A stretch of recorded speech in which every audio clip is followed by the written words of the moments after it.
Well, it was ugly, but a win is a win. We got it done. Ravens beat the Browns 16-10. Great effort defensively.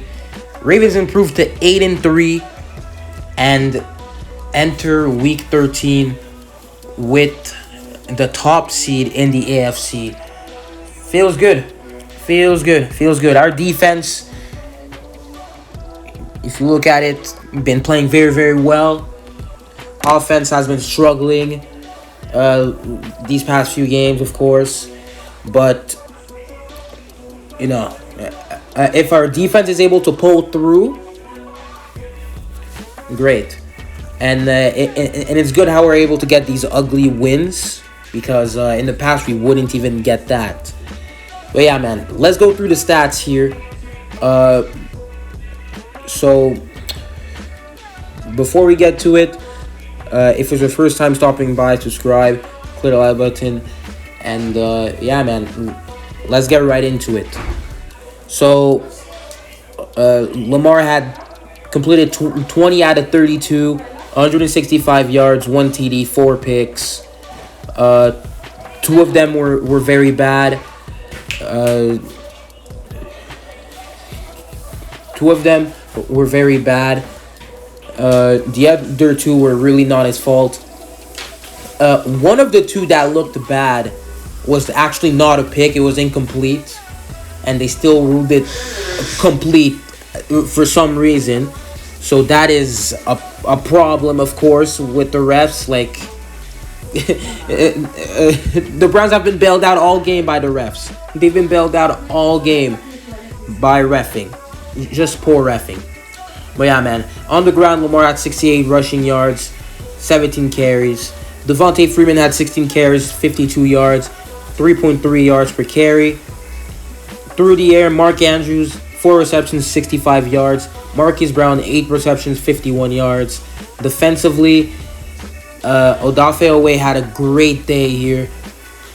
He had 2 tackles, 1 sack, 1 forced fumble, and 1 fumble recovery. And in tackles, he had Patrick Queen with 8 tackles. He actually learned how to tackle these past few weeks. It's good news. You had Marlon Humphrey, who was the second in tackles, 7. So if it's relevant to you, whoever's next to Queen. But yeah, man, let's get right into the analysis here. Offensively, it was one of Lamar's worst games of his career. Worried? No. But the media, thing is, the media is going to stretch it, of course. If it was somebody like Josh Allen who had a game like that, they wouldn't really say much, or they wouldn't stretch it. If they said something, they wouldn't stretch it at all. So that's pretty much that. But yeah, I'm not worried. Lamar would be the first person to tell you he needs to play better than that. He's harder on himself than anybody else. He will be fine. But he wasn't the only one who struggled on the offense. Offensively, very uninspiring. And that play calling, yeah, Greg Roman, you're not getting away with it. Your play calling on first down, in particular, was horrendous. It was not good. We were not able to move the ball on first down. If we were, it was because Lamar bailed out. But yeah, man, very, very predictable. Very predictable. We really put ourselves in holes early in drives because of how bad the play calling was in first down, and the result of that. But yeah, second and third down situations were very, very hard for us because of the first down. Mark Andrews had himself a game. Again, he's playing up to his contract. He's not paid $13 million for no reason. Mark Andrews establishing himself as a, again, top 3 tight end in the league. No debate at this point. He's just he's better than Waller at this point. He's better than Waller. Like, he's balling out. First off, coming into this season, it was pretty close. It was very, very close. And now it's like Andrews is flying away with it. You have Waller, who's basically the Raiders' entire offense, but Waller's not having as good of a season as Andrews at all. So, offensive line,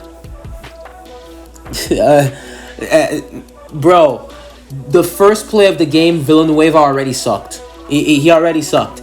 How many, like, every post-game reaction video I post, almost every single one, I had to mention Villanueva. I literally just have to. I have to mention him because he has been so bad, especially lately.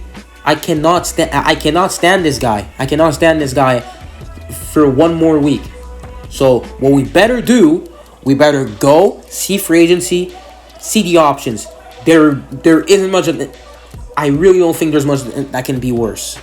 And in my opinion, I think as a whole, with our team needs,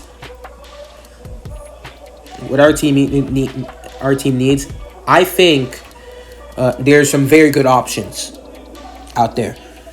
So we just need to go sign a tackle. Can't be much worse. If Villanueva's not playing well, get out of here. You're benched. We actually have a next man up. Because after Villanueva, we have nobody. So he has to play. On the other hand, Patrick McCarry, bad game. He wasn't much better. So, like, man, our offensive line was not amazing this game, but it was not horrible. As a whole, it was not horrible. It's just Villanueva in particular who was extremely bad. So, I really cannot stand this guy. I really can't. He's not good. He's not good, and we really made a mistake signing him. It's just he's not playing Ravens football. He's just not playing up to Ravens standards. But yeah, that's it for the offense. Defensively, Wink had a good bounce back game in terms of play calling. He just, what a game. He took away Cleveland's running game and forced Baker to throw, and that's where you beat the Browns. The Browns' bread and butter has always been the run game. It's just a 1-2 punch with Nick Chubb and Kareem Hunt, and then you just have to spam play action checkdowns with Baker. Thing is, what we did, we limited them to 36 total yards. Nick Chubb in particular got only 16 yards.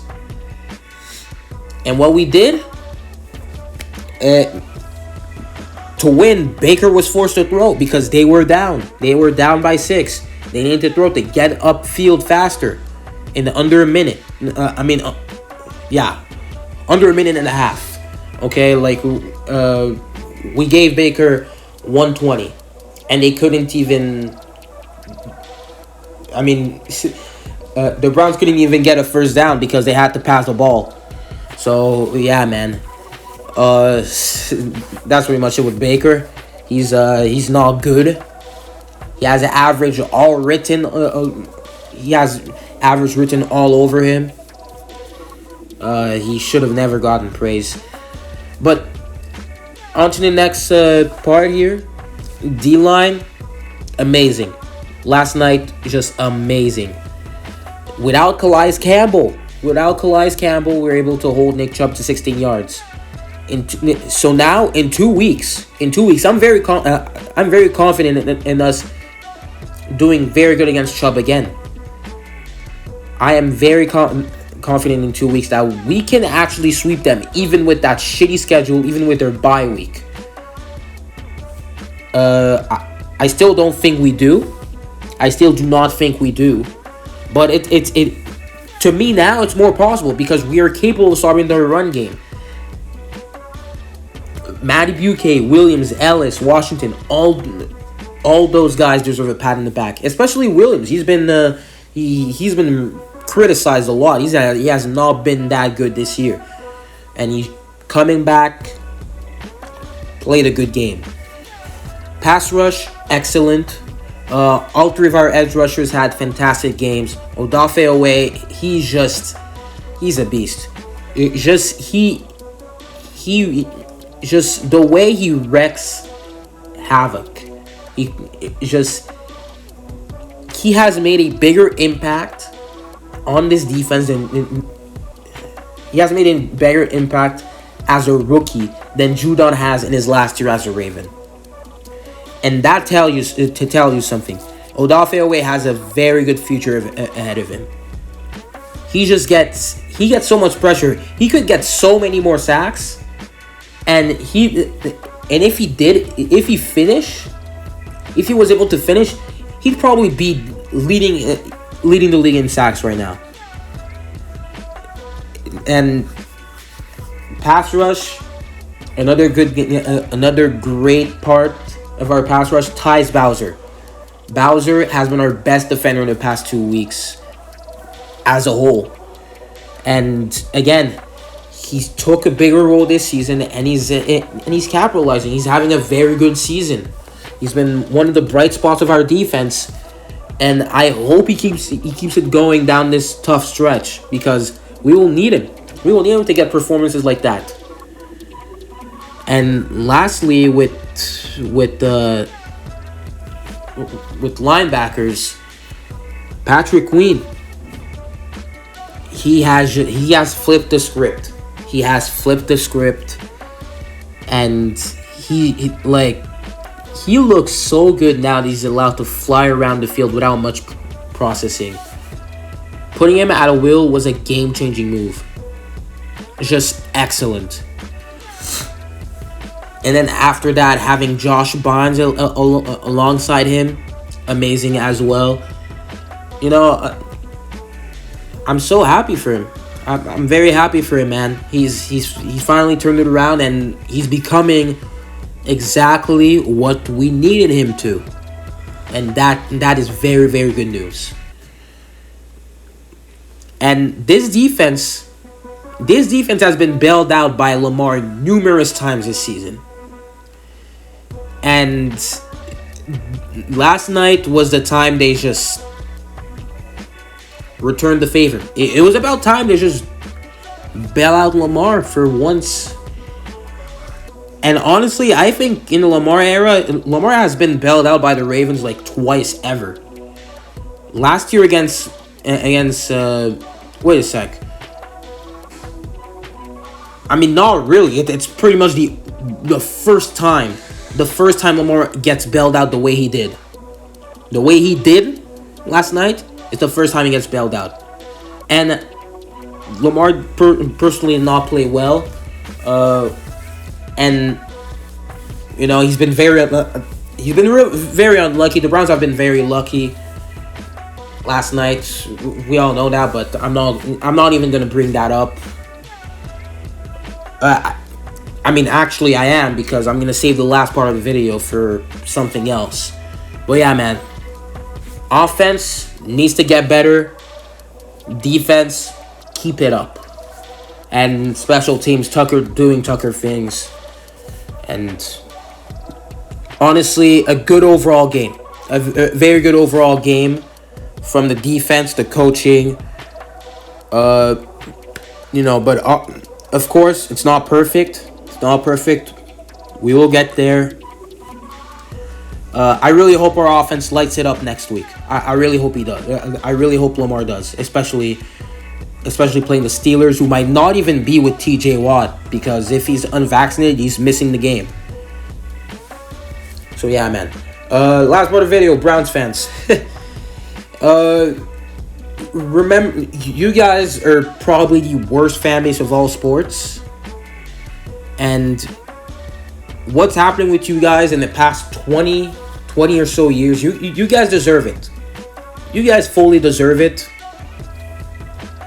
You guys are extremely toxic, and He's just extremely cocky. Extremely cocky coming into every season ever since 2018. Since they even had a decent roster on paper, they have been the Browns fans have been very, very cocky, and it's really not funny at this point. All this hype coming to this season. Oh, the Browns are going to the Super Bowl. The Browns are making a playoff run. The Browns are actually going to be good now. The Browns are winning the AFC North. Well, people don't know how shit works. People don't know how shit works now. 2020 was a weird year. Many weird things happened. Like the Browns actually being good. Now this year, everything's back to normal. The Browns not actually being good. Being like, you have the most talented roster in the NFL, and you're still 500. You're 500 after 12 weeks. And honestly, myself, I thought the Browns would win 12 games. I had the Browns winning 12 games. And if you told me the Browns would be 500 at this stage of the season, I would have laughed at you, because I thought they were actually going to be good. But no.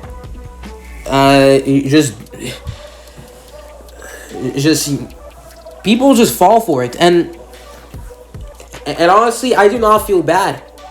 You guys deserve to suffer till the end of time. Honestly. Like, seriously. The Ravens will always own you. Now the record for the Ravens all time against the Browns, 34-11. So you can't really call that a rivalry at this point, because a rivalry, you're gonna have, both teams winning at times, but it's not a rivalry if one team is always winning. John Harbaugh is 23-4 against the Browns all time. And again, Browns fans, you guys talk the most amounts of shit out of any fan base. You guys have one season where something goes well for you, and then you do not know how to act. Welcome to reality. So that's my last talk for the video. Browns fans can suck a fat one. And yeah, guys, Ravens fans, comment down below your thoughts on the game and how you're feeling moving forward. Subscribe if you're new. Click the like button. Comment down below your thoughts. Yeah, guys. See you guys in the next one. Ravens versus Steelers preview coming soon. Yeah.